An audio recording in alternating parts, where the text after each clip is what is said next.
Hi, this is Ed Duclo, Tech Content Coach, South Windsor School District. This video will show you how to load TextHelp's PDF reader into your Chrome account. So what I'm going to do first, I'm going to go up, add a new tab. Then I'm going to type in TextHelp and then PDF reader. I'm going to go ahead and click on the first one, Google Chrome, and then I'm going to add it to Chrome. It's going to ask, I want to add extension. Yes, I do. So I click on it. And then you'll notice that it's checking. It'll take just a minute.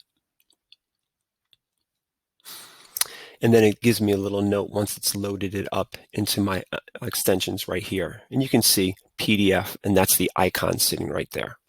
At that point, I am all good to go. If I have any problems and it doesn't actually appear, or it's not loaded in correctly, all I need to do at that point is go and reboot my device, and we should be all set. Okay, quickly just showing you how to put this onto your device. It may be that you need to put it on student devices too, so please use this video to show them how to do the exact same thing. Thanks. Have a great day.